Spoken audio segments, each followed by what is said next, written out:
Well, hello. Hey kittens, what's going on? Oh, listen. How y'all Greetings doing? and salutations. Right. Um I'm a little off today. Me too. I was just finishing Um my hood snack. Um, Leftover brisket and cranberry pineapple juice. It's one. Cranberry pineapple Yes, juice. it's 100% juice. Oh, I get it. Cranberry Pineapple. pineapple, But I get it because not cranberry. it's cranberry. Cranberry. Okay, Cranberry. What the cranberry hell? and Come on. pineapple. You can't open your mouth up. It's cranberry. Right, cranberry. Like, come on. Burry. Yeah, get those lips right. Burry. Cranberry. Burry. Like just like Cranberry. they say Mm-hmm. who, you, and two is who, you, two, T-E-W. Yeah, don't do that. I mean, that's the Baltimore. Oh, okay. I'm not from Baltimore. I mean, I'm not either. I'm from Prince George's County. I'm from PG County. Yeah, I represent Philadelphia. Oh. Well, hello there, Louboutin and Specs. And for the first time, we could say, yes. what's up, bruh? Yeah, what's up, bruh? What's going on? What's up, bruh? Kudos. What's up, Yes. bruh? Congratulations. Welcome to the Look at family. there. Desmond decided to join us. Did you remember today is Wednesday? Did you remember it's 8 o'clock? Did you get the reminder? So I thought something that we could start doing is a few of our favorite TikToks from the past week. So I've got one for you. Which one is this? Hey, Blue, what's going on? All right. Let me get the screen right. I do remember this. Where's my... It's still a work in progress, people. Forgive us. But this one takes me out every time I see it.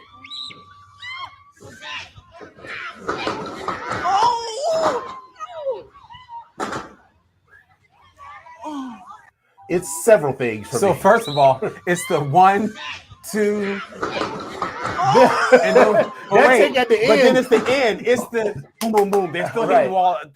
But it really is this last chick at the end. It is taking her all the way.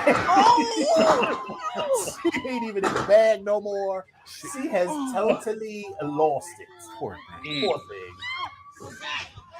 Because there was a guy on TikTok who was giving you the tutorial. You're supposed to pull the bag tight around you, and you're supposed to angle your body downward so that you literally grip the slide. But they're leaning backwards. They're leaning backwards, which is giving them like momentum, like to go like, up over like the hill. The dude on the ski show They're going up the hill, yeah. Right, and you are getting airborne. Ooh, baby, the back problems that they are going to have.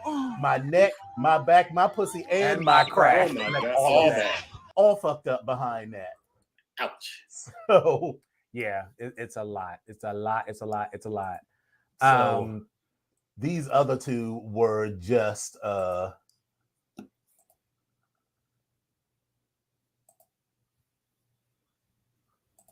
So all my life, gay dudes been trying to holler at me.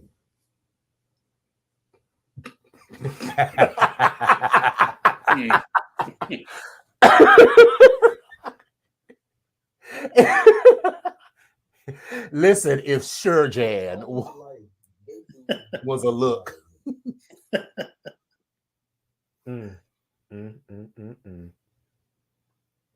Bless his heart.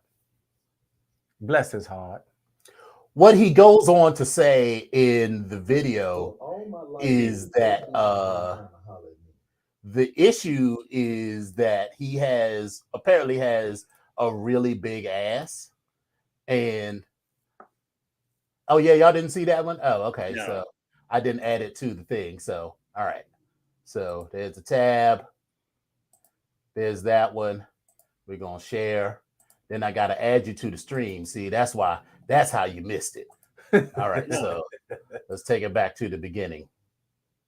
So all my life, gay dudes been trying to holler at me.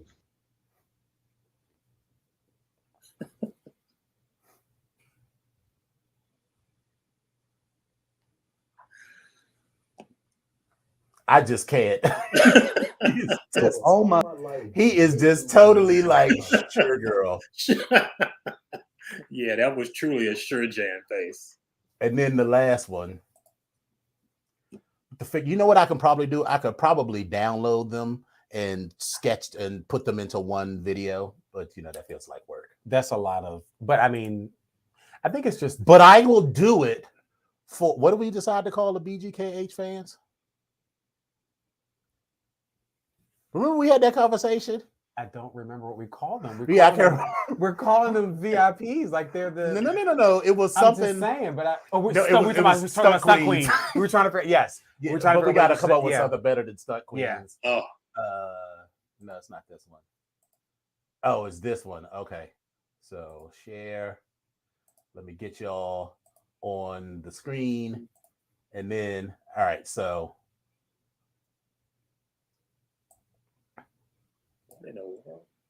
This is fried chicken dipped in Kool-Aid.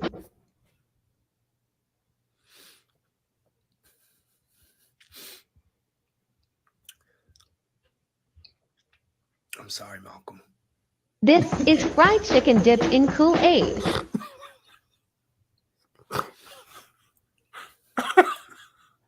But can I just say that?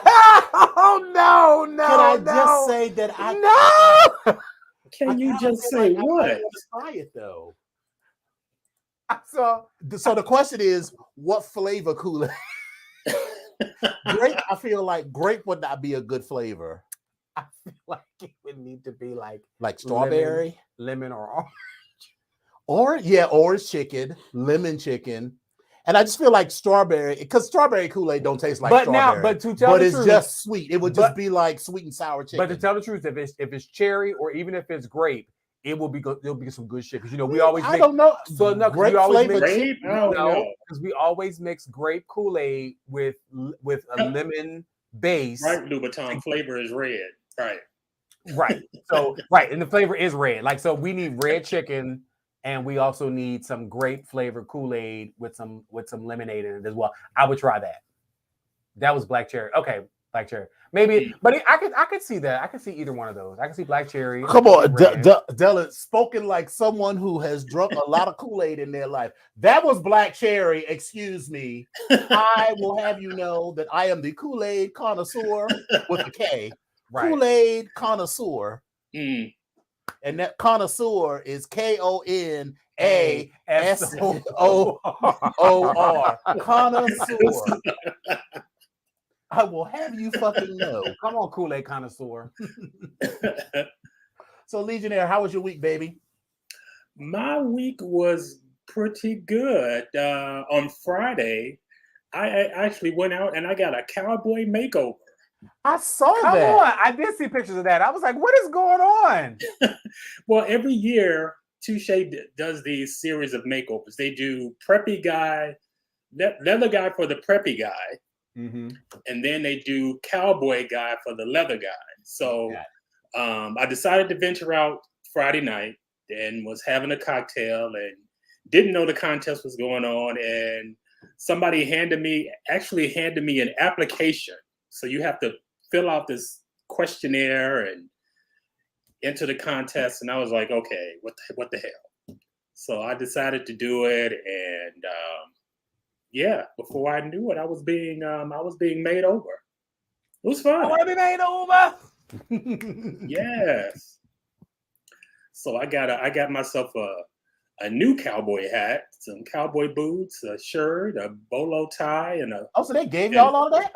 Yeah. Yeah, that's the makeover. They give you all the good stuff. Once they get it all on you, you get to keep it. I want some cowboy boots. Because that's the shade, some of those makeover shows, they be like, this looks good. And then as soon as the camera goes, it's like, thank you. We're going to take that right off of you. It's like, did you give us a check or anything? Ooh, this is cute. Where'd you get this from? I ordered this one. Oh. Because I didn't feel like making it.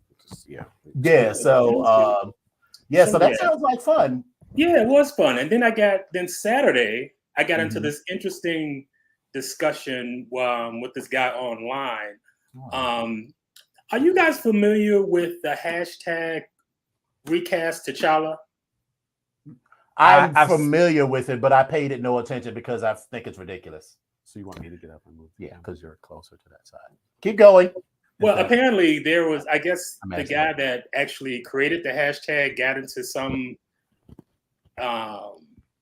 debate about, there was a article that was written by Roxane Gay, who actually used to write the Black Panther comic with Ta-Nehisi Coates.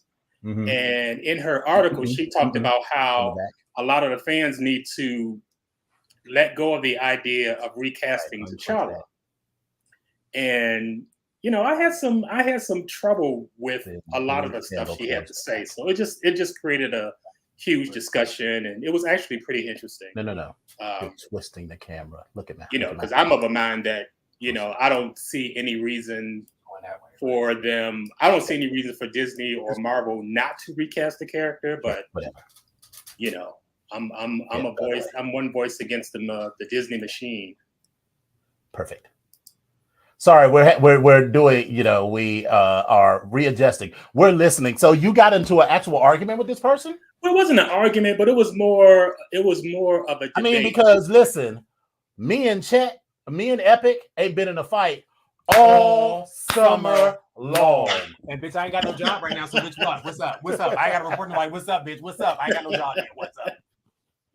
Well, the argument was that, the argument they were trying to present was that, yes, we wouldn't necessarily have Black Panther, T'Challa as a Black Panther, but it would make room for other superheroes of color. Mm-hmm. And my argument was like, I felt like that sounds very short-sighted, because why do we have to substitute within the Marvel Cinematic Universe when we can simply add to it? Right. First of all, why do we have to lose Black Panther? Why do we have to lose Black Panther to get another Black superhero? Why can't we just have them both and then further fill out the Marvel Universe with diverse characters? So my first question is, was this person that you were having this discussion with Black? Yes. Oh, okay. Well, because if he wasn't Black, then I was going to be like, I don't really care. No. Jesus. Yes. Well, because the prevailing argument was that, they're trying to honor Chadwick Boseman and all this, that, and the other. And it's like, well, it doesn't really honor his memory to have a character that can't live on. Right. How does that do him service to see that there's no other Black actors in all of the universe that could ever play T'Challa? But it's ridiculous. But let me ask you this question, Legionnaire, and I'm playing devil's advocate at this point, because in the comic books there were several people that played Black Panther, and there were several people who held the mantle of Black Panther. Okay, so that's fine that they've held the mantle of Black Panther. So my point is, even if they didn't recast him, if they follow the storyline, they would still have other people that could play Black Panther and not necessarily T'Challa. Become the Black Panther, and, right. But no one else could become T'Challa. Right. Right. And that's very true. But that still doesn't negate the necessity of T'Challa having the story. Because even when the mantle was worn by someone else, it wasn't because T'Challa was dead. Got it. So you're arguing. So he was arguing that you should recast that they should recast T'Challa, and you were saying we should just move on. No, he was saying that I guess the article that he was reading was saying that they shouldn't recast because Marvel made a decision and that's the end of it, and there's no way that they can do it once they make up their mind. I'm like, well, it's one of those things. It's like any comic book story. Anything could be done, and anything could be recast, and anything could be changed at any given moment. Because canon is whatever the writers decide canon is. That's why we have retcon. Right. That's what retcons are for. Retcons change the canon. So the canon of the Marvel Cinematic Universe can be whatever they decide it is. Because there are any number of ways that the character of T'Challa can be brought back. He could be a variant, from another universe, which is something that we saw in What If. Or we can just simply get another actor, and why does it have to be explanation at all? I mean, they replaced Richard Harris with Michael Gambon in the Harry Potter movies. There was no explanation. It was just Richard Harris died. Right. So which character they needed an actor to play Dumbledore. Okay. So and you know, they didn't stop casting actors as Superman because Christopher Reeve died. True. No, not at all.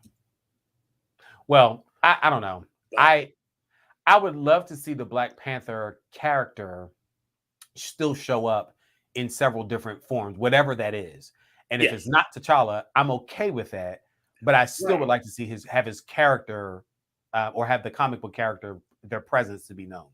Exactly. Listen. And I think that's why the hashtag is recast T'Challa, not necessarily recast the Black Panther. Because the Black Panther mantle has been worn by different people. But the character of T'Challa doesn't have to die with the actor who played him. Right. It doesn't, but people die. Yeah. I mean, people even in the Marvel Cinematic Universe, people die. Right. You know, but the argument is that why does the character have to die because the actor died? That's not necessarily a good reason, a good enough reason to have the character die because the actor died. Yes, we know that characters in comic books and movies die. That's not the issue. But it's like the reasoning that they're having this character die is because this actor died, not because it serves the needs of a story. True.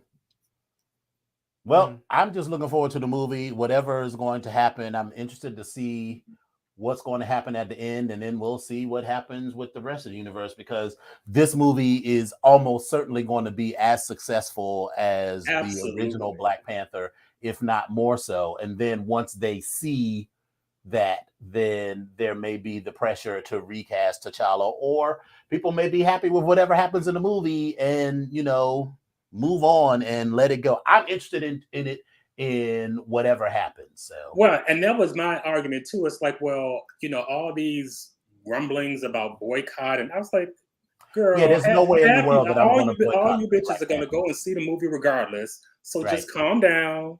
Let's see the movie. Let's enjoy it for what it is. And if it's like you said, if it's just as successful as Black Panther, then that could create even more pressure to say, hey, maybe we need to go ahead and figure out how to bring this character back, or maybe we need to figure out how to rework the story so that T'Challa doesn't have to be dead. I mean, there are any number of ways that it can happen, but it doesn't have to be this thing that's the end of the world, even though I think it's a valid discussion and a valid debate. Cool. Well, Mr. Last Day at the Job, how was your week? Ooh. So let me first go back and say, don't forget to wear all white when we do go. Baby, listen. While you're talking, let me pull up my. I'm gonna show you what my ensemble looks like. So, oh,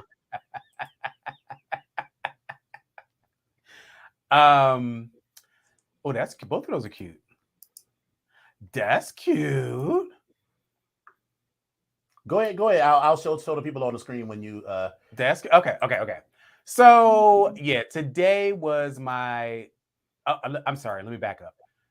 Friday was supposed to be my last day at the Black Cock and Cock, and I went in there after not going to work on Monday, and I decided, I was like, you know what, girl, fuck these hoes. That's literally what I said. I was like, girl, fuck that job. I got a phone call from my best friend, and he was just like, girl, sisters, you go to work? I was like, girl, fuck that job.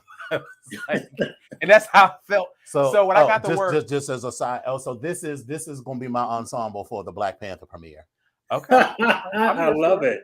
I'm here for it. It's cute. I'm gonna need to get a white crown though to go with it. Your crown is silver.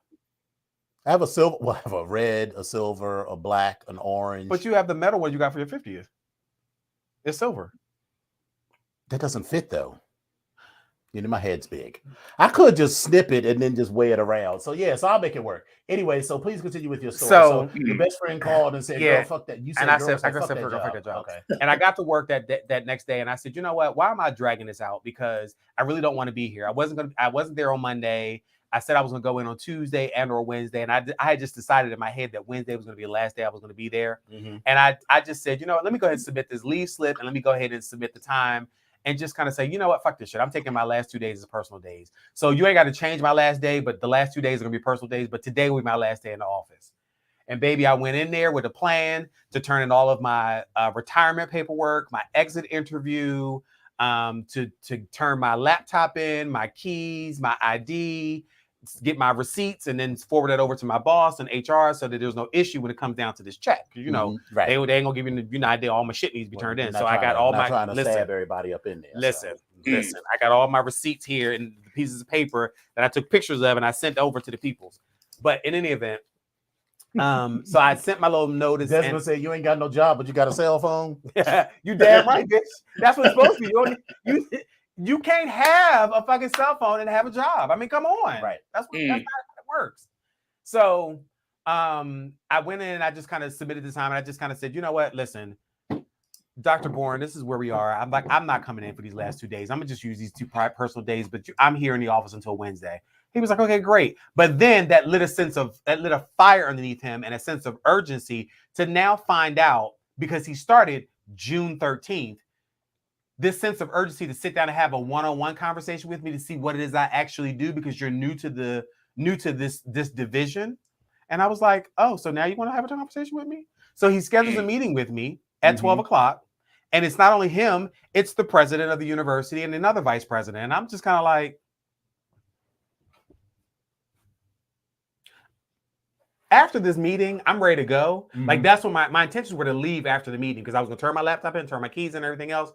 But okay, got into the meeting and he started asking me once again, like, stupid questions, like, so how do we do this? And I'm sitting there saying to myself, had you had this conversation with me when you first came in a one-on-one, we could have talked about all of this. In fact, I probably would have even set you up to say, listen, we need to have a backup in the office just in case I'm not here. Because again, business goes on, things go on. And if I don't like for people to be only person on how to do something. I always train somebody, let them know how to find shit if I'm not there, because I just know that stuff happens. And so, but again, he could have been that person for me. No, you didn't want to have it. Okay, so great. So then you want to ask me these questions in front of the president. And I was kind of like, you think I give a fuck about her? Like, is that what you ask these questions? Like, and so he says, well, how many people are actually registered? Well, we don't have anyone registered. Well, why not? Why don't we have anyone registered? School starts in 2 weeks.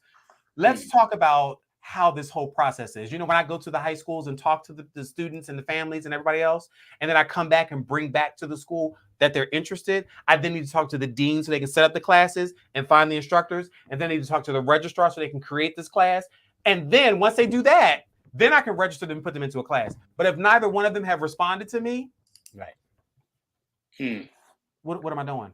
What, did you send the emails? Yes, I sent the emails to all of them. I copied you in on it, Dr. Bourne, as well as, hey, best friend. Yeah. Woo, woo, woo. So, but I mean, I don't work there no more. But then this clown says to me, "Can you resend me that email?" Because I was like, "What do you mean?" He said, "Because I want to know who the contact person is." The contact person the contact person from the school is anyone in this email that does not have a BCCC email address. Right. It will say BCPS. But okay. I was like, okay, no problem, sure. He's like, well, do you have a list? I was like, yes, I do have a list of all the contacts. I have a list of all the ones from the high school. Now, some of them have changed. I haven't updated them, but that's okay. I knew who they were because I was working with them. What the fuck? You're not getting all my shit. I'm not doing all that. So I shared with him in SharePoint some couple of things. You need this, you need that, you need this. And I said, oh, and by the way, I made a very nice, neat little folder and I called it dual enrollment and I put my name by it so that you will know that everything in this folder is what I've done. Oh, well, can you show me where the students are from the summer, from the spring, and from the fall? I was like, they're in the document that I sent you, but it says spring. There's another tab at the bottom of that page, and if you go back over, it said fall, and it also showed summer. Bless his heart. And I was just kind of like, child, if this is what the administration is doing, how can we expect better of the students? But then we have the brainchild, the president, who says, well, I really don't understand why, why it seems like these numbers are low. No, these numbers are not low because historically we've always had lower numbers in the fall because the fall semester starts right after Labor Day. Our semesters start before Labor Day, and if there's a 14-week or a 12-week or a 10-week, they start afterwards, which is when the students come back into school, and that's when they realize, I got to take some classes. Right. It happens all the time. Like you get more than half of your enrollment after Labor Day, after students come in. And I was like, listen. And shouldn't he know this already? Because he's done this program in Texas before. He was the guru in Texas. He was huge. I'm huge in Texas. That's what he was. And so I was like, okay, so but once again here in Baltimore City, he said, well, aren't we working with them from the beginning, from 9th grade, so we can set up a plan for them so they can graduate? I said, darling, this is Baltimore City Public Schools. I hope you didn't say darling. This is Baltimore City Public Schools. Is this a person, a woman? My VP is a man. You said darling. You didn't give a fuck. He's like, out. I don't give a fuck. It's like you had to hold yourself back and say, bitch. I'm actually in the conference room, and I was like, darling, these are Baltimore City Public Schools. We have had GPAs that come through where people have graduated with 1.5s, 1.6, 1.8, and you want to try to, from 9th grade on, I won't even let my 9th graders do anything unless they've actually taken an acuplacer so I can see where they are. And at that point, I really usually recommend to them, you need some developmental courses that I need you to take care of here. And that's going to probably come out of your pocket because the city's not going to pay for that. But once you do those, come back and see me. I got a space for you in dual enrollment.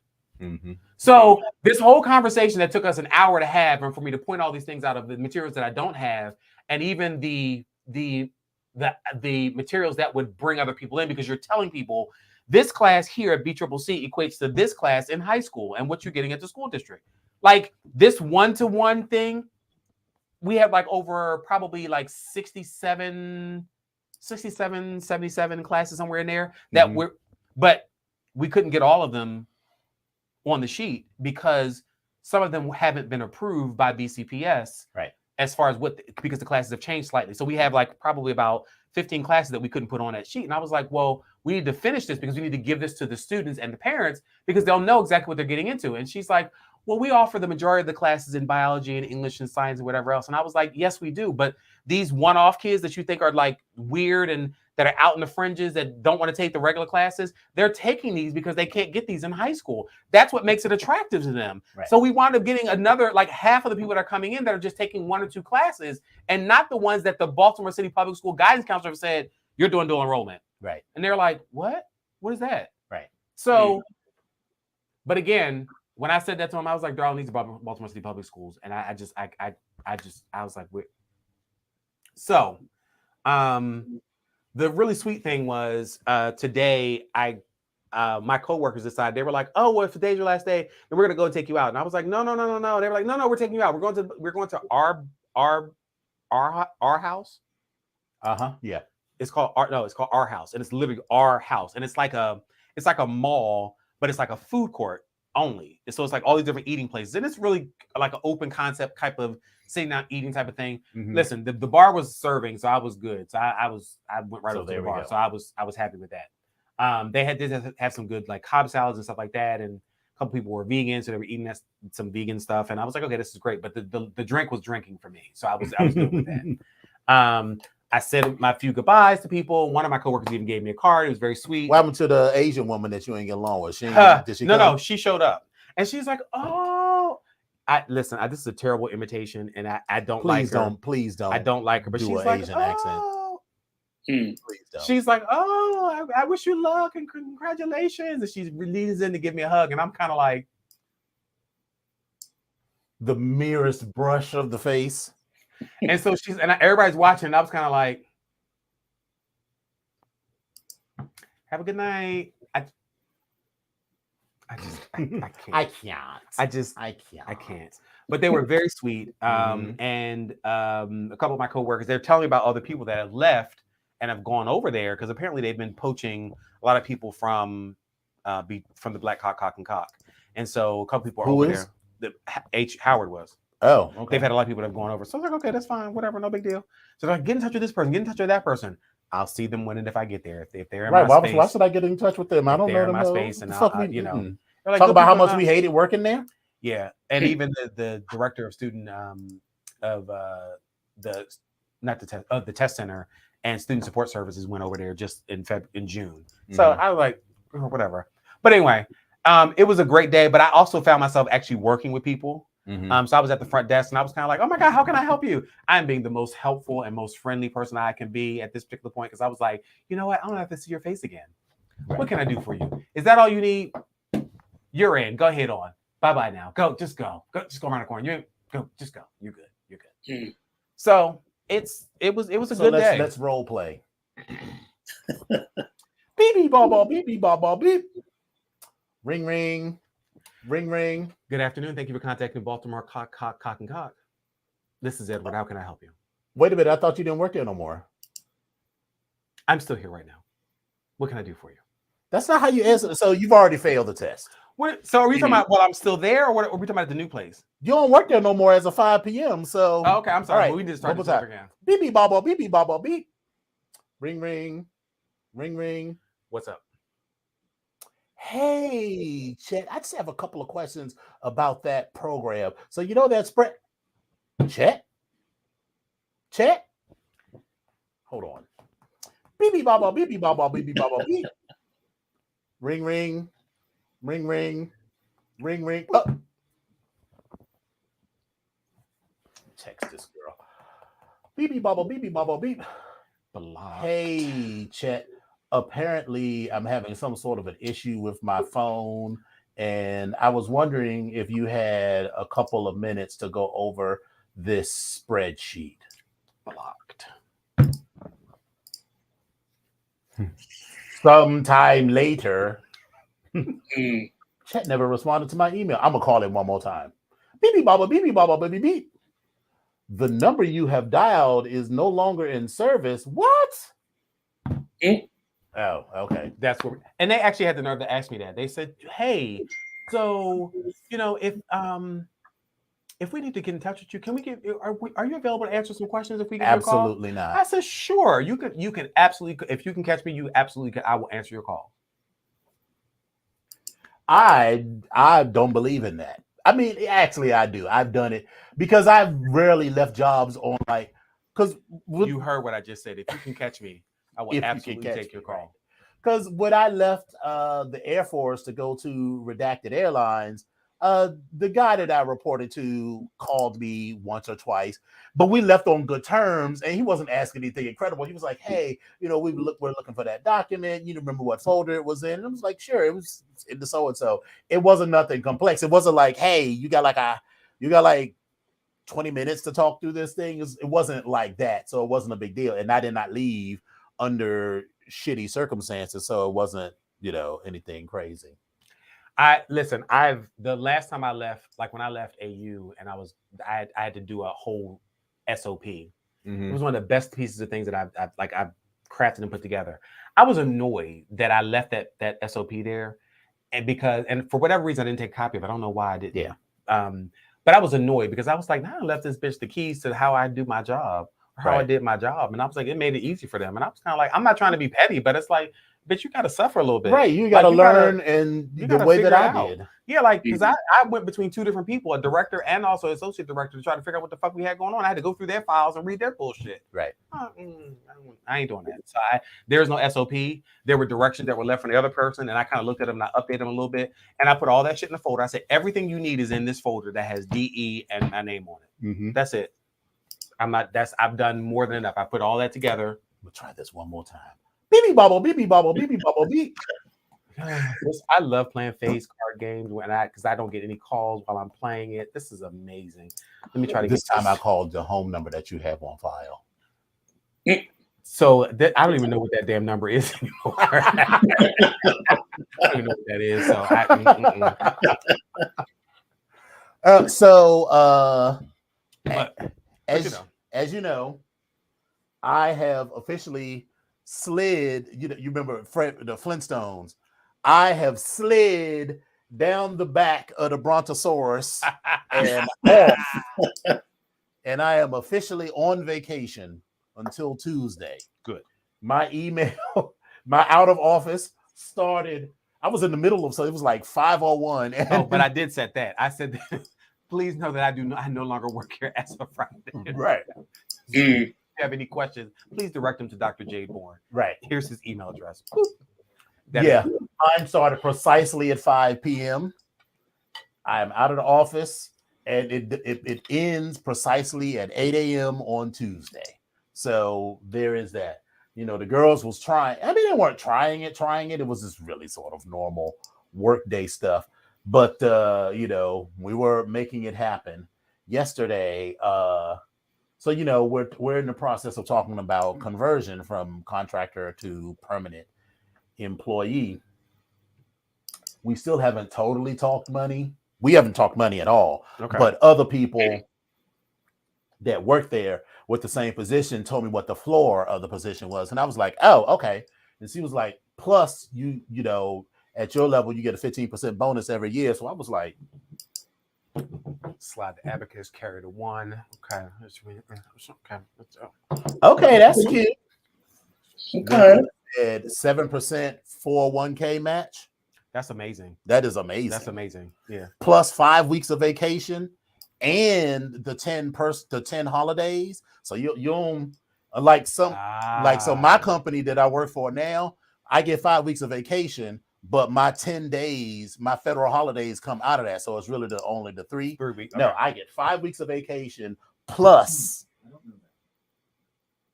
Alexa, she be tripping. I get the 5 weeks of vacation girl. plus the 10 days, plus I think like a personal day or 2 or something. Okay. So it will be cute.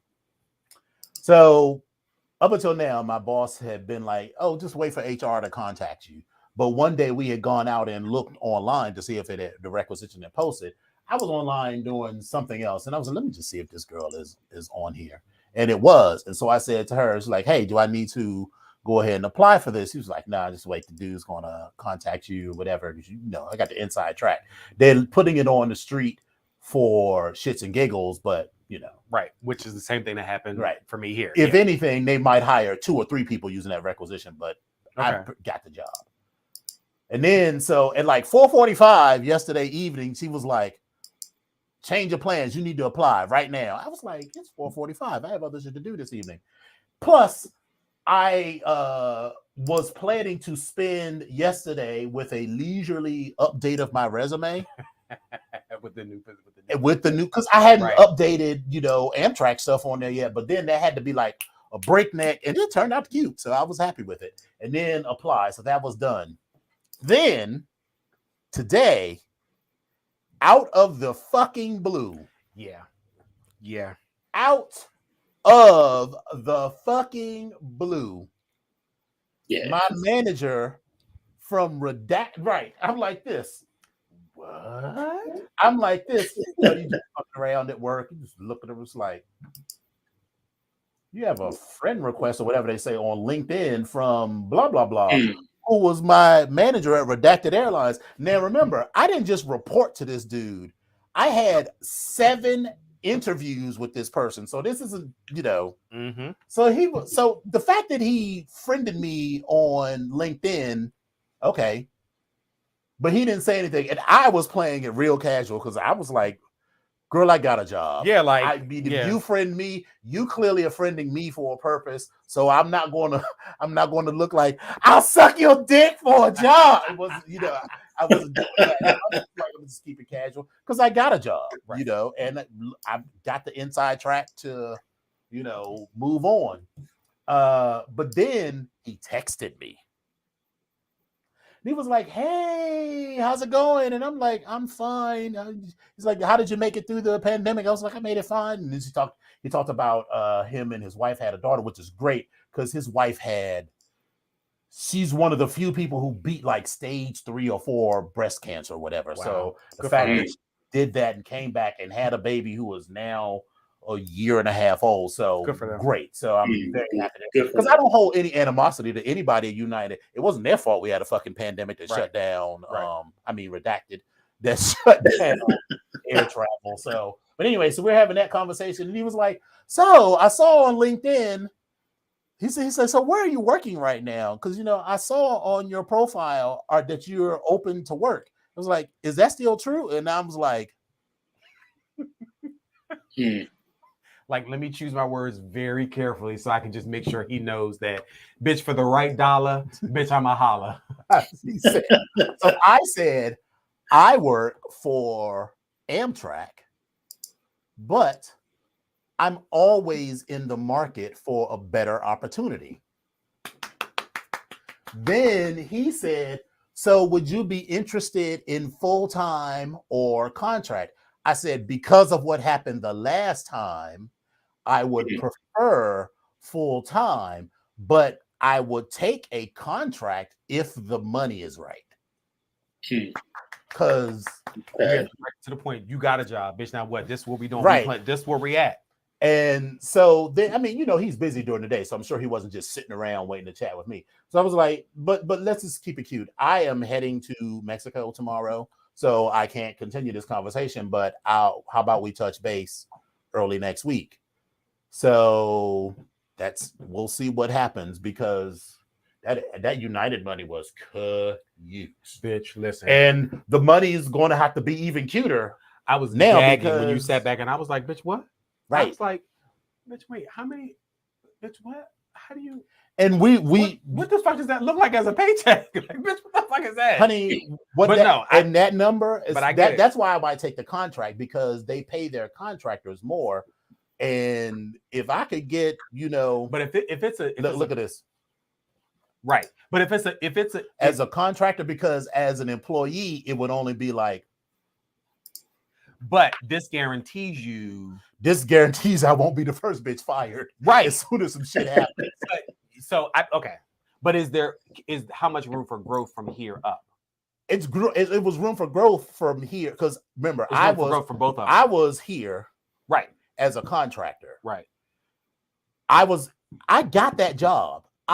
If not for COVID, we were having that conversation. I would be living in Newark, New Jersey right now. We had that conversation. Managing all of that stuff. I went to New Jersey, interviewed, got the job on a Friday, and over the weekend, the whole world fell apart.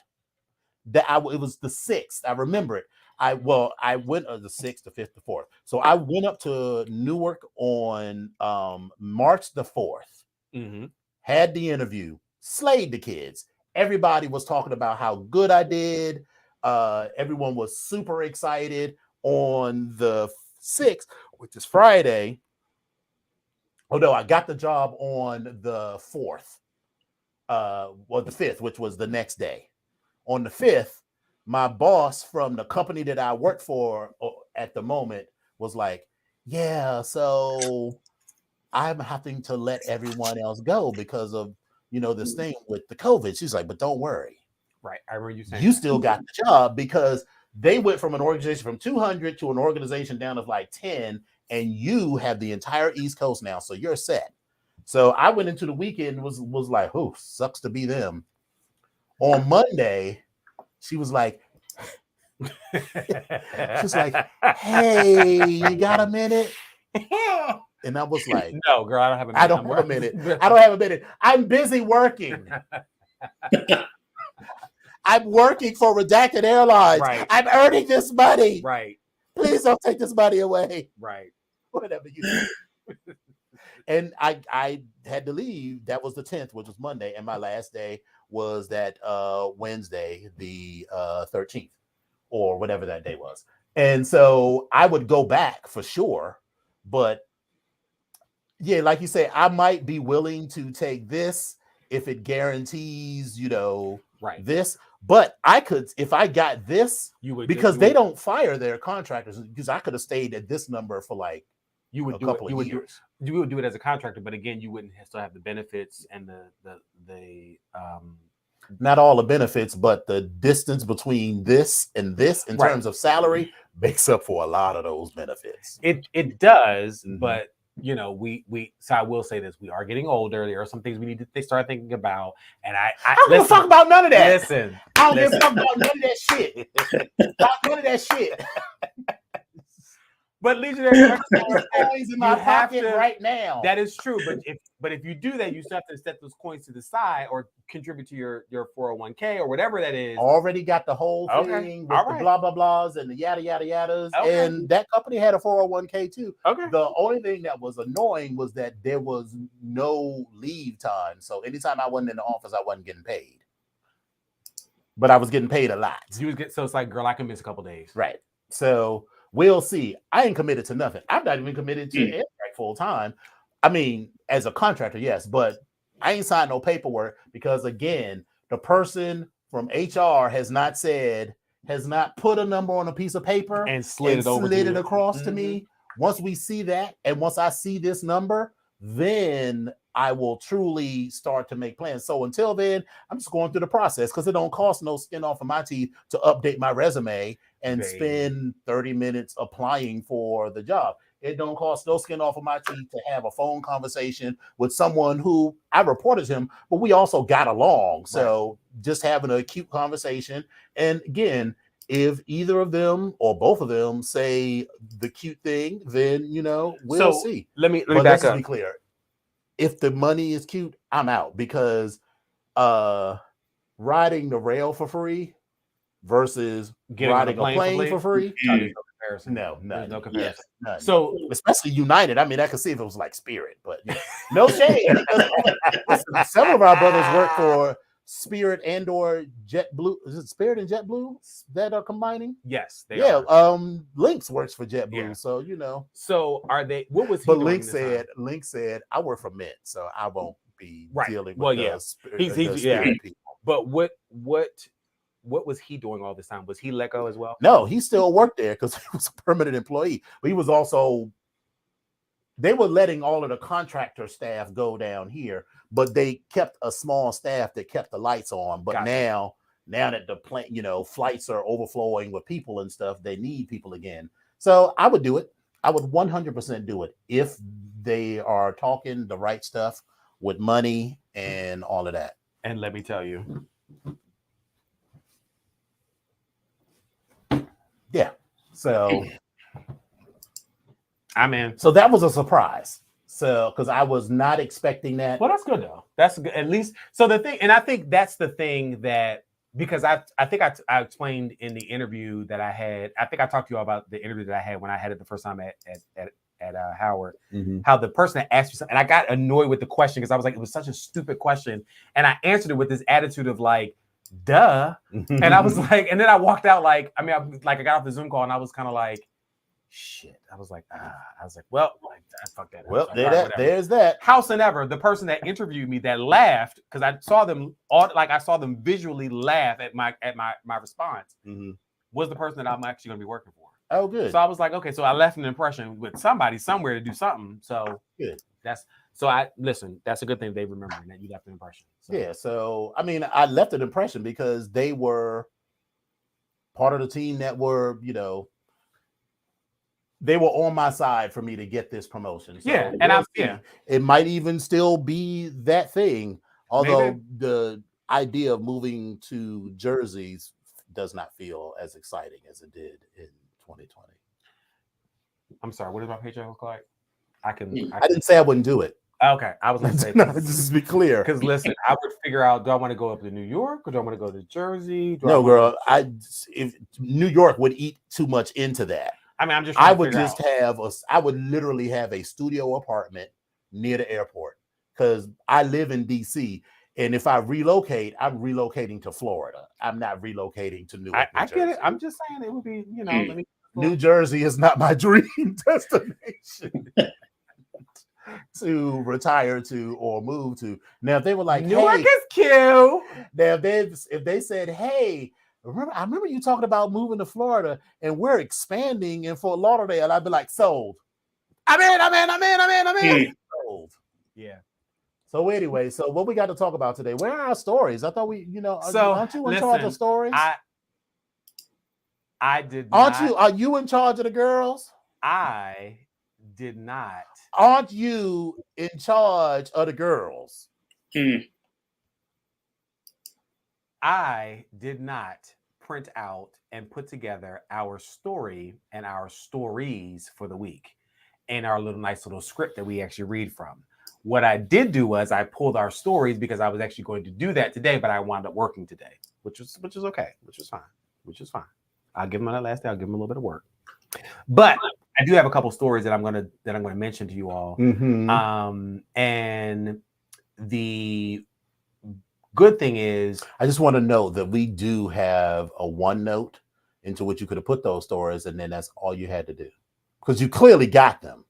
So you took the time to put them here. And if you had just put them in the OneNote, then I would have had access to it. But it's fine. It's fine. So here's what totally fine. Let me share this with you right now. Girl, it's 8:52. Don't even worry about it. That way you put it in the OneNote. You can put it in the OneNote. That way it's already there. I mean, I'm just saying. It's okay. It's all right. It's okay. Please go on with your little first story. It's all right. It's okay. Go on with your first story now, girl. It's okay. It's okay. Dominion. Oh, there we go. BGKH. Emailing me is not as helpful as you might think in the middle of the show. So I'll just send that to you. That way you can cut and paste that into the right. See, sending it to me after the fact is, or do we not have, or do you not want me to have a story at all? Because we, go with the story then. What story you not go want with the the story? story. I'm just trying to ahead. Legionnaire, can you add something into this, please? Can you make this? You add something? Do you want to add? Somewhere? I'm just eating popcorn. Please go ahead with the stories. So let me start with this story, and I'll figure out if I want to read the other two stories. See this diva-ish attitude I have to deal with all the time? Listen, I was checking in on Wendy Williams. Wendy Williams has built quite the reputation for never biting her tongue, and it seems as though not much has changed. So the former host of the Wendy Williams show has allegedly been calling her friends, telling them not to come on actress Sherri Shepherd's show, according to OK. In fact, she has even allegedly discussed a Sherri Shepherd show boycott with her Real Housewives friends. How tacky. Like, that's tacky. Now, according to their source, Wendy has been calling her friends and saying, don't go on the Sherri show and don't promote it. The source added, the thing is, Wendy thinks she has this loyalty, but at the end of the day, no one is going to turn Sherri down, which I feel like is true. Right. I mean, she ain't Jay Leno. She ain't. Right. She's not even Jimmy Fallon. Right. She's not even James Corden. I mean, you know, the show is cute. And what does she think this is going to accomplish? I mean, and what I don't even understand why. I don't even understand the why of it. Sherri did not take her show. Exactly. Right. Sherri took advantage of an opportunity, which you can't be mad at. Right. You know, her beef is not with Sherri Shepherd. Her beef needs to be with Debnard Mercury. Because they made the decision to say, oh, girl, you can't come back. So this is what we're going to do. But the reason you can't come back is because you are sick. You are sick. You are not, I have some chronic condition that I can manage. You are skin and bones. Because I've seen pictures and of her. there's been some questions about her mental state. Her mental state is just too. So maybe that is part of this. And on one hand, I feel bad, but on the other hand, what your grandma used to say, God don't like ugly. And she's built a career on being negative and nasty and putting people's business in the street and saying things like that on the show. And then you wonder why people don't have any loyalty to you. Well, so here's the thing. Especially now that you've become the story. Right. She's become the story. Right. So Sherri's show is set to replace the series and premiere in September. And again, this is a decision that Wendy has made it clear she's not really fond of. And Wendy has previously said, I like her, but I won't be watching her. I know what she's going to be doing, and that's really not my thing. You know what I'm saying? Anyway. What is she going to be doing? That might be the only reason I might tune in for 1 or 2 episodes to see if it's the same sort of trashy gossip show or if it's just going to be more in the like Queen Latifah Ellen mode. Well, I don't know. They never said what they were going to be about, so I'm not quite sure what that's going to be. So we'll just I'll watch like once or twice or catch it. I'm not going to make time to watch it. Well. So speaking of other movie stars, because you brought up Queen Latifah, Idris Elba's daughter kept him on ice for 3 weeks after not landing the role in his new film Beast. So have you seen the advertisements for this? Beast, yes. Yeah, I've not heard of that. This film highlights a widowed father of two daughters who returns to South Africa. Yes, that one.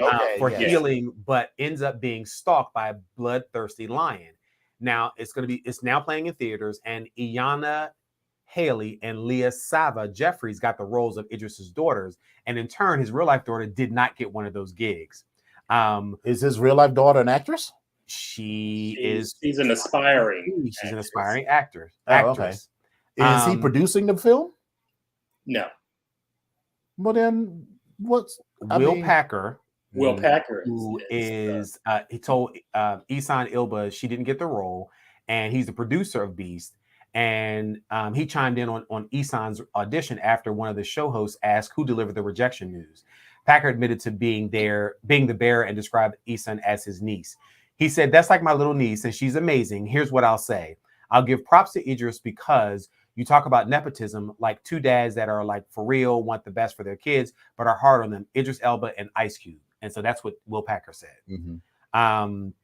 So they also said in the end, Will Packer said some of the nuances that real life relationships sometimes, some of the nuances of that real life relationship sometimes doesn't translate on screen, which makes sense. Yeah. And so, and even if it's put on, it just has to be visually and on screen appealing. And so that's pretty much where we were with that. But she said, what is going on? She said that some embedded video on it. Yeah. Well, anyway, it's been 2 weeks since she won't talk to her father. She wasn't talking, but then she got out of that slump at the time for the premiere. Right. So speaking of Idris Elba, I want to see that movie 3,000 Days of Longing, the one where he plays a genie. It looks good, but it looks kind of dark. And I'm not sure. I don't know what I never saw the whole premise of what the story is. Or what I think this is a book, wasn't it? I don't know, but what I understand, like this black woman who's like a queen or something. Would you say, Leader? No, I was going to say from what I've seen, it's kind of a twist on the, genie granting 3 wishes, right? Because it's always a trick, right? Okay. And so this movie actually explores the fact that that's not the boon that people always think it is, and there's always a catch, and then that's kind of like the crux of the movie. I like that Tilda Swinton's in it because I am a Tilda Swinton fan. Well, anything with Tilda Swinton is going to be great. Yeah, Tilda's, yeah. So I'm interested in seeing that. So what's next? So your girl Doja Cat apparently allegedly copyrighted Rolling Ray's viral "It's Giving" phrase. And so really, yeah. So Rolling Ray, he said Rolling Ray is tired of people playing with him on social media. On August 18th, Doja Cat took to Twitter to share a sneak peek of her new website called itsgivingwebsite.com. In the promotion content, Doja Cat, born Amala Ratna Dalami, referenced social media personality Rolling Ray's infamous line, "It's giving," in the video. Said it was supposed to give, but it did not give what needed to be gave to the highest of giving, if that makes any sense. Like, what? Who said that? That is what was said. The description about the website? Yes. Oh. She referenced this. She referenced Rolling Ray's infamous line about the website itself. But Ray responded and said on Twitter, saying, "Per Rolling Ray said Doja Cat, it's giving copyright infringement." So yeah, but he didn't copyright it, so there is no infringement. Right. Exactly. Until you copyright it, it's just words. Exactly. So again, Rolling Ray is like, he got a hold of her website promotion and took to Twitter to share his thoughts. Amid sharing the 26-year-old's tweet, he said, this bitch said, "Let me steal from the handicapped black bitch," and copyrighted my saying a whole year ago, "Lord, I'm tired of fighting." So it says he's been known for making videos on social media, comedically using the line, "It's not giving what it's supposed to give." However, he did not have legal ownership of the line. Twitter users shared their reactions behind Rolling Ray portraying Doja Cat as a thief. Many users said that Rolling Ray doesn't own the phrase since it wasn't copyrighted, and called him out for not being the first person to use the line, "It's giving." So that's true. I mean, it's not exactly an original phrase, but you could make a case to say that he popularized it into at least the national black consciousness. Listen, that's all I got, and I found that interesting because Doja has been one of those people for me who has been without controversy, and I think this was like the first thing that I've heard from her. But now her music, I would say now her music is controversial in and of itself. Because I will say that one of the funniest things she's ever done was "Bitch, I'm a Cow," and I live for it. But I'm just saying, whatever. But I mean, not really. When I say controversy, meaning she's not caught up in the he say she say of like of celebrities and the stuff that they've done. At least I haven't heard that. Now I've heard her music has rubbed some people the wrong way, but not her and her. There was that time that she got on some chat with a bunch of white guys and was talking shit about black people like she wasn't black. I don't remember or that. blackish. I don't remember that. I'm not saying it didn't happen, but if it does, and hey, that's so what other stories you got for us? That is it. That is all that I have. That's all you got? That's all that I got. You didn't add anything to this this week? I gave you the TikToks. The 3 TikToks, but no stories. I depended on you but no do your job. You always give stories. You always have a comment on something. I am going on vacation, so I depended on so you're going on vacation, and I just lost my job. And so I'm wait a minute, bitch. You did not lose your job. I'm supposed to be. I am jobless right now. I am without a job. I am without a job. I am without a job. I am without a job. I have an offer, but I'm without a job. I am without a job. Actually, that's a lie. You have a job. I'm without a job. I was offered a job. I'm without a job. And you signed an offer letter, and you start on Monday. So right now I'm without a job. No. I am without a job. You are not without a job. I'm not getting paid for it. You just are. You said I'm not getting paid for the job. This new job is not paying me. No. First of all, that's a lie. I know that you would never take a job not getting paid for it. But you also said, rewind the tape. Rewind the tape to the part where you said to Dr. So-and-so that you were taking these last 2 days of personal leave. I did say that. You are getting paid for tomorrow and that Friday. Means that I am unemployed. No. Unemployed. You are not unemployed. You are not. No more employment. Still, no more employment. To take advantage. No more employment. No more employment of the benefits of the organization. No more employment until no more employment. No more employment. I beg to differ. No more employment. No more employment. And this is what you're going to do at Howard University. That's where I'm at. That's where I'm at. So, did anybody watch Game of Thrones?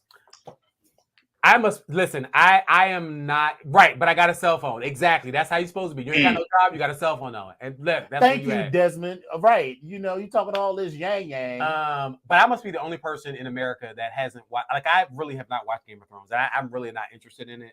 And I've tried to get into it, and I don't know if it's just me, but I've even thank you, Louboutin. You still on payroll?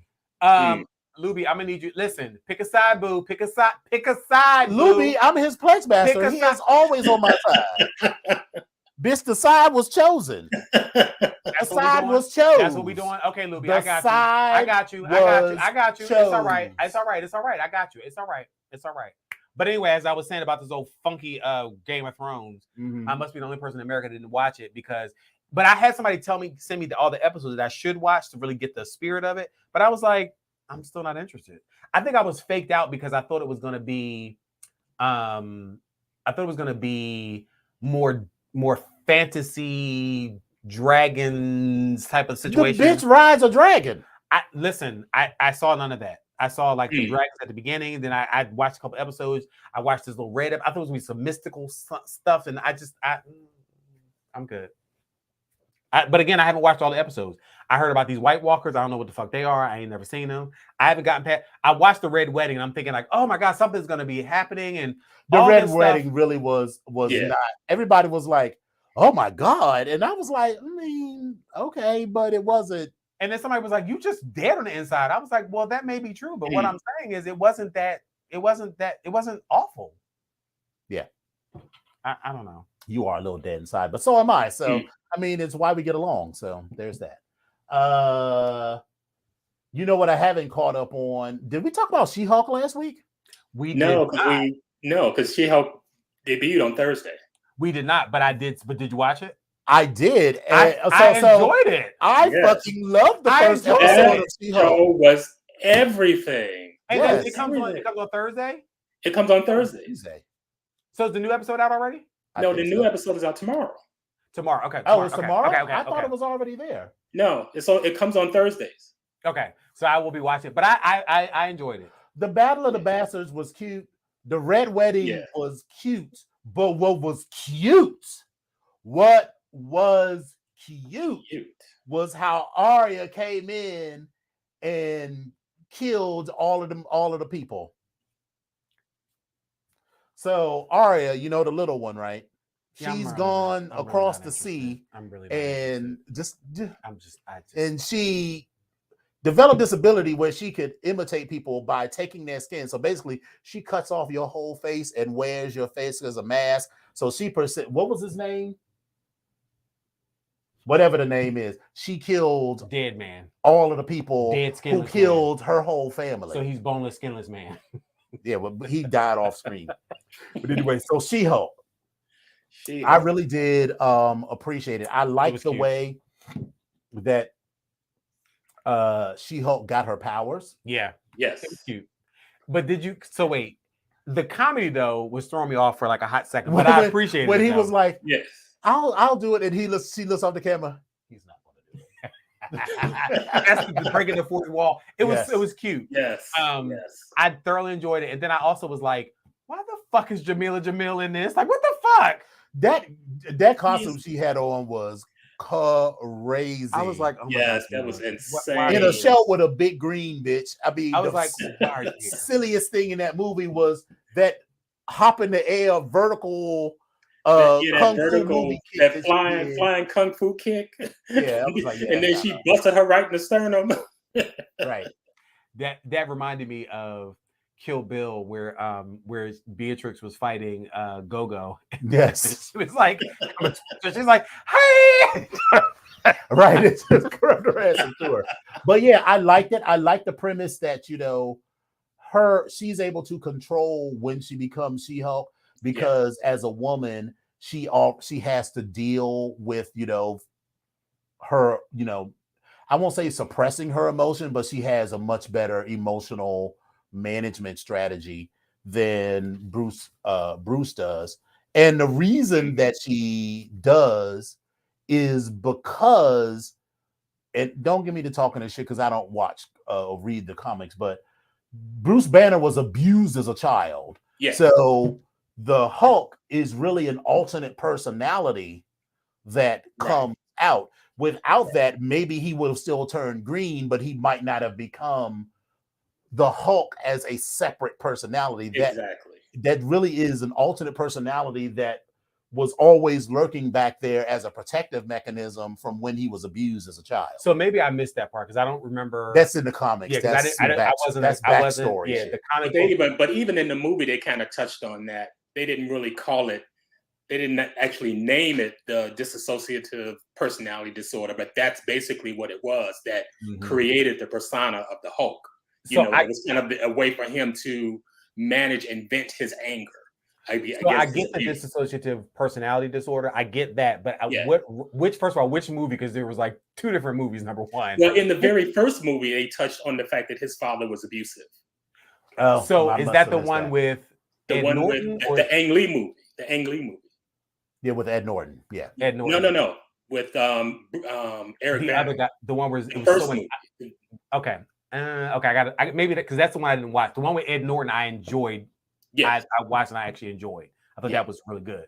But I have to go back and look at that. That was Ang Lee. I didn't know that. Yeah, Ang Lee directed the first one, not with Ed Norton, but the one with Eric Bana.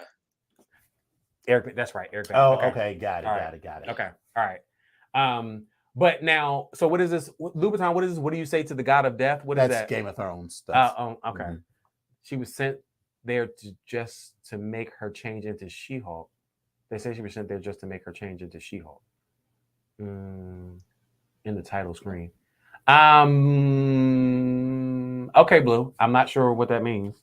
I don't either. So, but okay. But generally, I liked the show, and there's something about the way they delve into topics on the Marvel TV shows that I enjoy. They're all about exploring various aspects of emotion and trauma. So look at WandaVision, look at She-Hulk. What, Lola? What did I do? Yeah, what did he do? We've not talked about House of the Dragon at all. But so I appreciate that. So I'm interested to see what else happens with that show. Yeah. So that's going to be something good that's coming up. So those will be my two shows to watch. Coming up is the House of the Dragon, which is this Game of Thrones prequel that that is out, as well as She-Hulk and 3,000 Days of Longing. I want to see that when it comes out. I think it comes out on Friday, and I won't see it while I'm in Mexico, so I'll see that when I get back. Okay. What else is going on in the world? So did we talk about Fire Island yet? Did we talk about? I've not watched it yet.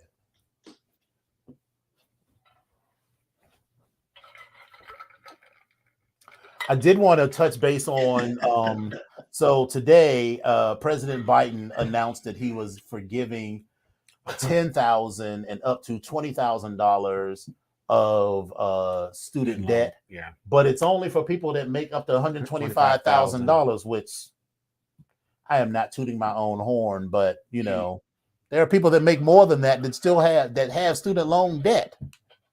Absolutely. You know, and then so he said the goal is that no one in the top 1% will receive debt relief. But I am not in the top 1% at all.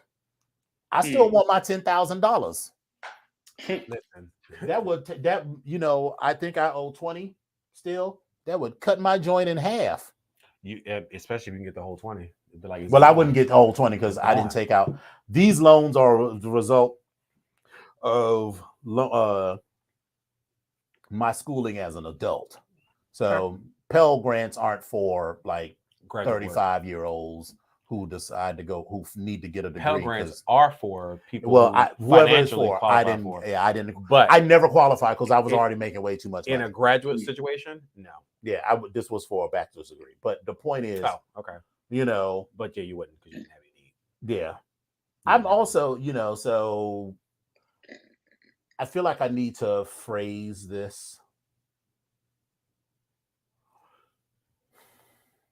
Just say it. So for me taking out student loans was the result of an adult decision to get a degree because it was hampering further progress in my career.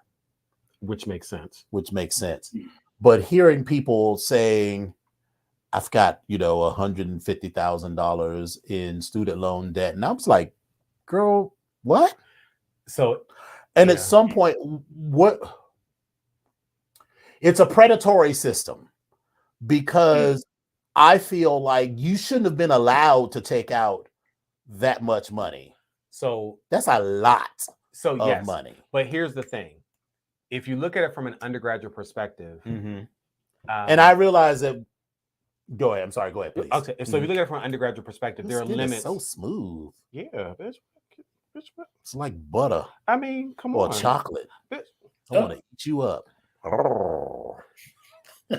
You feel your finger and feel your hand. Your hand is it's smooth too. Ooh, except for that callus right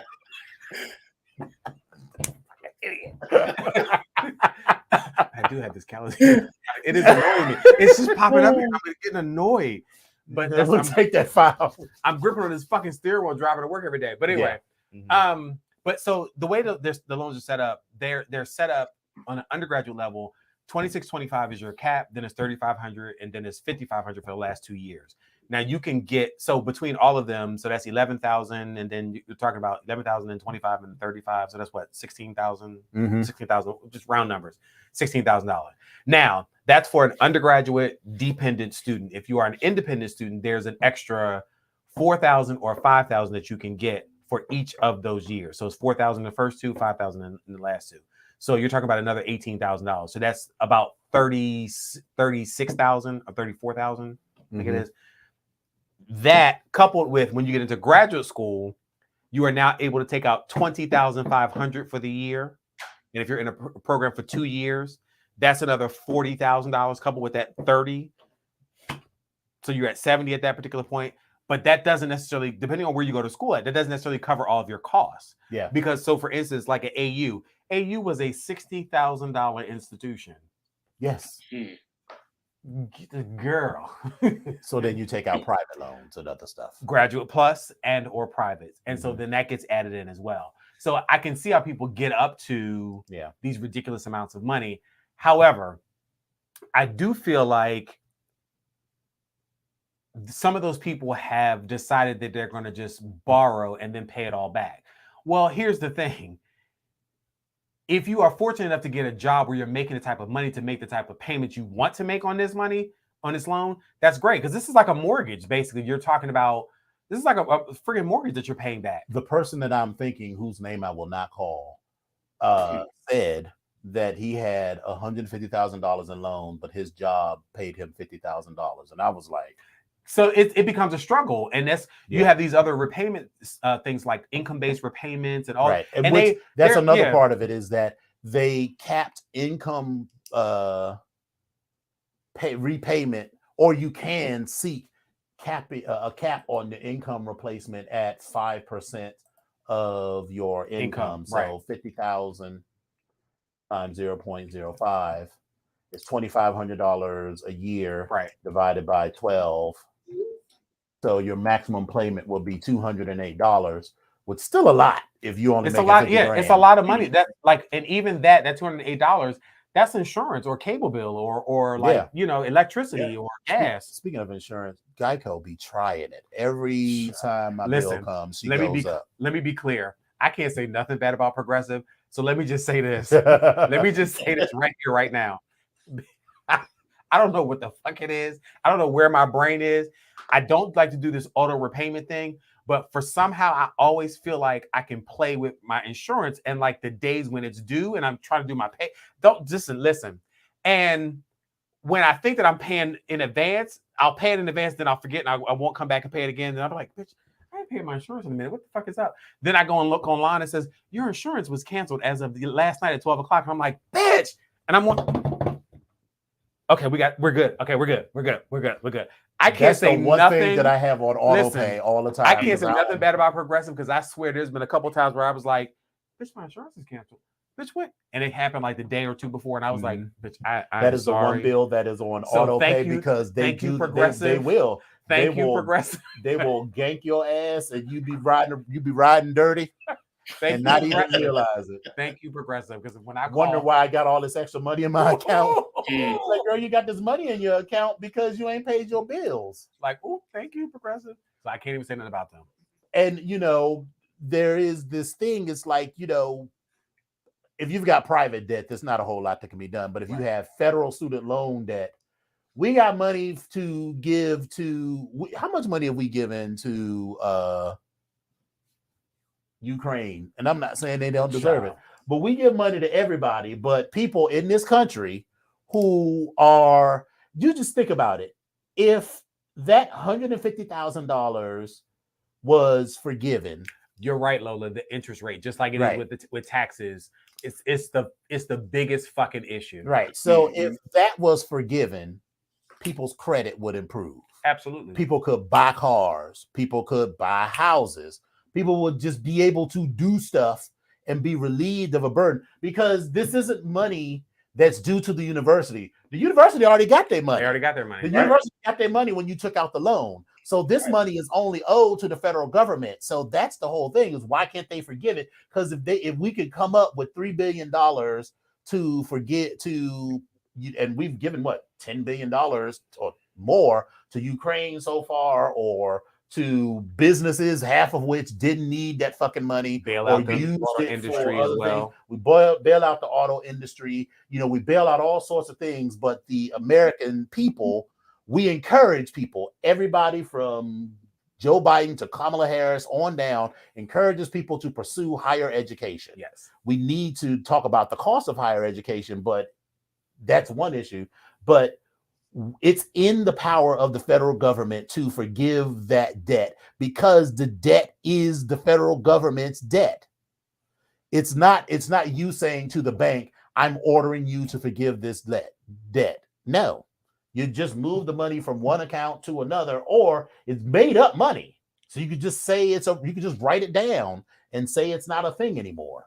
And $10,000 is helping some people. Absolutely. I'm not saying it's not helpful to some people, and he was saying that the majority of the help will go to people making $75,000. But there are a lot of people like the person that I'm talking about who's making $50,000, but has $150,000 in debt. And that $10,000 doesn't even really knock out the interest on it, let alone address and it definitely the principal. It definitely wouldn't change their payment, their monthly payment by that much. Right.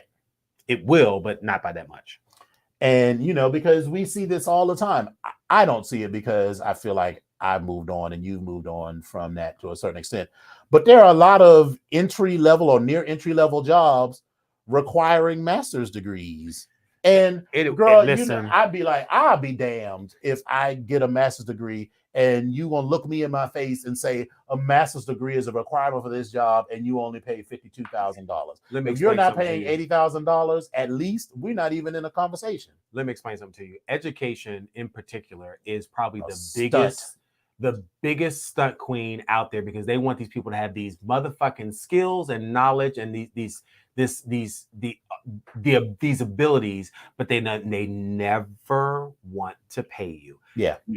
Never, ever, ever. But the requirements coming in, you're like, oh my God, all this, like even some of the positions that I've even looked at and entertained, like VP of Student Affairs and of enrollment management. And I'm looking at these requirements and I was like, now wait a minute, bitch. Now wait a minute. I've done all of these different things because I've worked in this area for so many different. Right. But without that master's degree, you can't even be considered. And at the time, it's like I didn't have a master's degree. But now with a master's degree, I'm kind of like, yeah, I don't really want to do all this. Yeah. Like, I don't want to do all this right now. I'm good. Thank you. I don't want to do all that. But they undercut people for the amount of money that they should be paid. And it's unfair.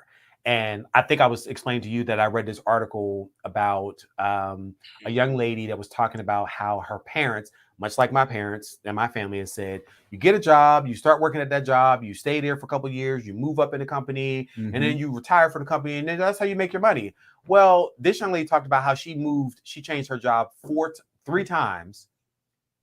And within those 3 jobs, she jumped from like $40,000 to our final job of making over $150,000. Yeah, because she's, and I was kind of like, that makes sense. It makes absolute and complete and total sense.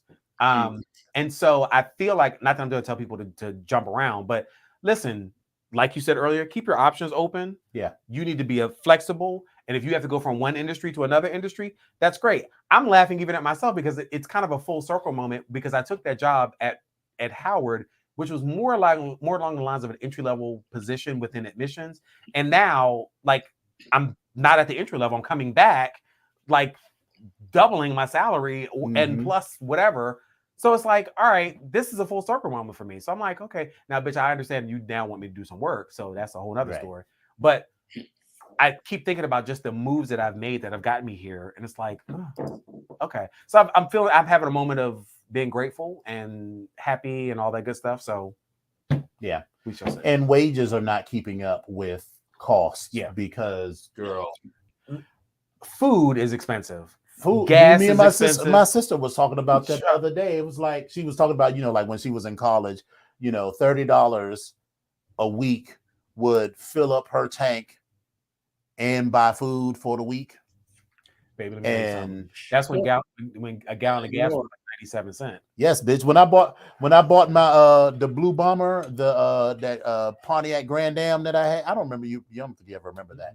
I had I love that little Pontiac Grand Am. She had a sunroof and everything. Maybe I'll be floating down the highway like roll.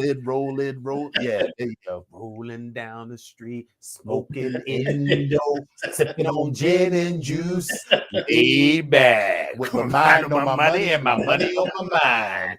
And baby, I get to the thing and be like, because I remember when I bought that car, I remember my budget was like, okay, so gas is 85 cents a gallon. This is a 12-gallon tank, so $10 will fill up this tank. So I'm good to go. And now, child, with my tank, and my car is fairly fuel efficient, but my car $55 to fill her up.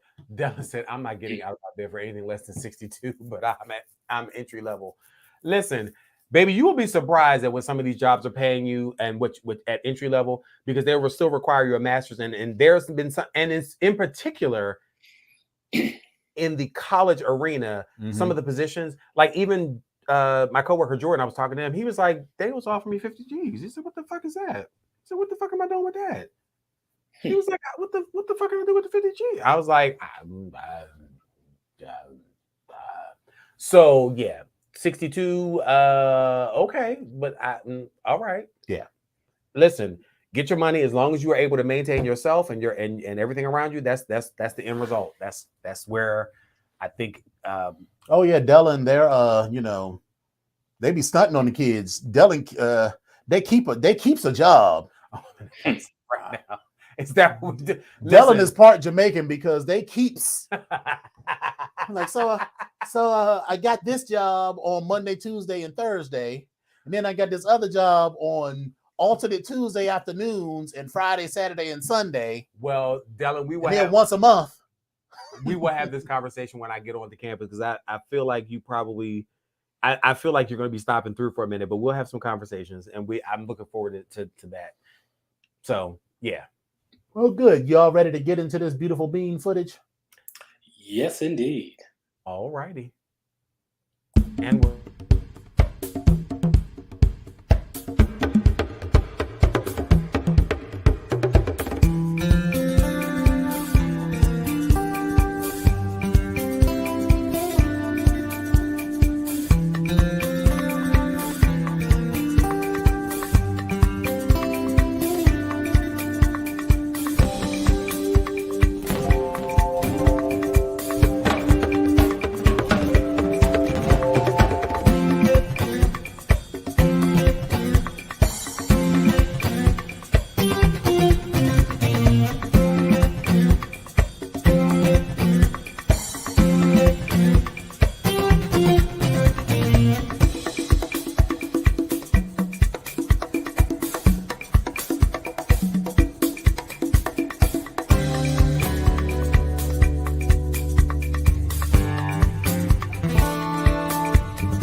that was cute though. I did like that. That was. I think that was a really good Legionnaire was there too. Remember? That was a really good investment. We were talking about the United Club when we came back from LA, and we said, that was the best investment. That was money well spent. I was like, baby, listen. I was like, here we go. Because our flight, because our the ship got us in at like 8 o'clock.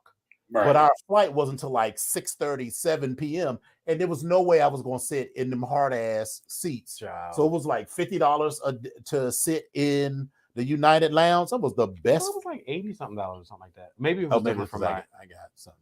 Well, I think you were the person that had the ticket. We all had to have a ticket on United because they wouldn't allow you to fly it. No, remember, I wasn't flying on United. I flew. Because you were saying you can bring one extra person in. Oh, okay. Well, that was because I wasn't flying on United. Oh, that was why. Because the slave was flying Delta, which was a whole other terminal. That was a whole other, right. And you would have to leave the secure environment and all of that. But his flight left before yours. That's why he wasn't. Because he left out before. He didn't come into the suite with us. But that was because he was in a different terminal. Right. And not because it left early. He still had to wait over in his terminal. Oh. Maybe I thought he was leaving. Because but okay. He couldn't come into mine because he wasn't flying United or he wasn't flying out of this terminal. Right. And I wasn't willing to sit over in the Delta thing. He didn't have access to the Delta lounge. And the bottom line was that was cute to sit in. It was very cute. The United cocktails and the little munchy crunchies. It was cute. And I was able to cocktails. So if you ever get an opportunity, you're flying United, see what a day pass is for the United Club. It's free liquor, free food, much more comfortable seats. Yeah. Especially if you're only going to be there for like an hour, it's not worth it. Yeah, no, but if it's like we were there for it was like almost 4 hours. No, it was like 8 hours because we got there like 10 o'clock in the morning. Because remember, the ship got in at 7 o'clock in the morning. Yeah.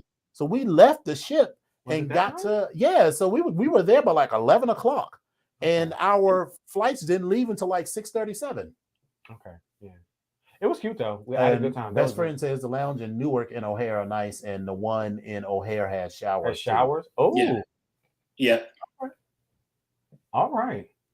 You can pick up some trade in the United Club. that old nasty BWI. I walked in there one time and I was in the bathroom and somebody was like shaking their meat and I was like, "Are you kidding me? I'm about to get on the plane." Where was this? The BWI. I was like, "I'm about to get on the plane." And plus, you was no, I did not. Plus, I just got my hair cut. I was like, "I'm not getting my hair messed up. Fuck that bullshit." Spec says airport. The bougie, Mr. Bougie says airport lounges make things so much better. They're way too crowded these days, though. With bitches like us. I'm coming in with my little Ziploc bag. Can I get some more extra? I put this in the bag. Put this in the bag. Right. Bitch, peanuts on a plane, bitch. I got everything I need in this bag. Look. Put them in the sandwiches. You already in the secure area, so right. Get some more juice in there. There we go. Can I get some more vodka? I do have, because I have Amex Platinum, which I haven't used it recently, but with the Platinum, you get this thing called Priority Pass, which lets you into the lounges. But it looked like for a time that most of those lounges were closed, so I need to figure it out. So, in fact, let me do that tonight before we go to bed, because that might be a cute spot to land. Before Are y'all doing it? Y'all going out to Dulles, or you going out of Dulles? Yeah. Oh, God. That's what the girl said. So that's true, because we are flying out of Cancun. So we'll see what Cancun is giving in terms of access to the lounge. So let me look that up when we leave here. So, well, Legionnaire, was lovely spending time with you as always. We're gonna do this one more again before we launch you off. Two more times. So we'll have you on the 31st and the 7th, and then your show will premiere on the 8th. Yeah. No, you're doing it on the 1st. You're on the 1st, right? Yes, the 1st. Yeah, so we got one more show with you. So on the 31st, and then your show premieres next day on Thursday, September the 1st. Yes, indeed. That's exciting. I'm excited. Tune in to the Outpost. Yes. And actually, I was talking to one of our brothers. He's like, "Oh my God, his show sounds interesting." And I was like, "Well, tune in." I was like, click the button, subscribe and share. Like, that's what we do. Exactly. Like, it should be good. So I'm definitely going to tune in, and we're going to see how things are going to go.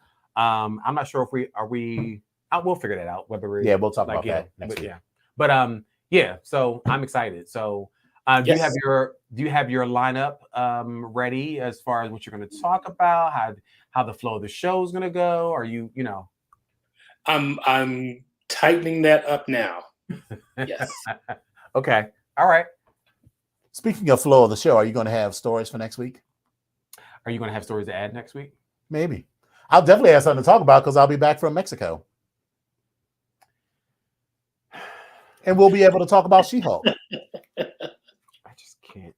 If we can both watch, so you, at least Legionnaire and I will have watched the first 2 episodes of House of the Dragon, so we can talk about that. I'm not interested.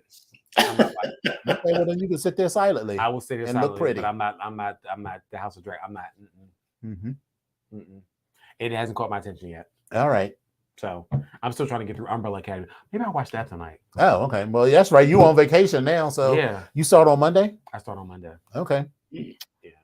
All right. Well, you enjoy your long weekend. I'll be saying hello as I'm in the Cancun's. Oh, that's where I'm sorry. Cancun's where the original poor person came from. That's where that came from. That's the original poor person. Yeah. So I will shout you out. He's going back to the scene of the poor person crime. That's where. No, I'm saying I'm staying at a place that makes me look like a poor person for staying in that place the last time. He's going back to the scene of the poor person crime, but it's okay. It's all right. But see, this is the abuse that we have, and it's all right. It's not abuse. It's all right. It's okay. It's okay. It's all right. Lola, I'm glad that it has Black people in it. That's not even the case. It just doesn't. I don't know. This is a negative Nancy. Well, we'll call it that. But it just hasn't caught my attention. Hey, Nancy. Why so negative? It's in the genes, honey. That's all. It's in the genes. That's all I got. Well, all right, kids. Thank y'all for coming out. God bless you. And Good night.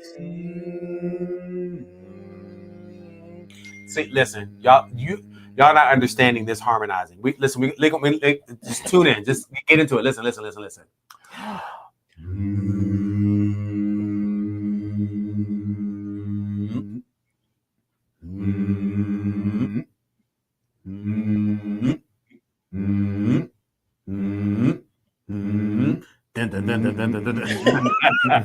all right, y'all. Love you. We'll see you next y'all. week. Bye. Good night.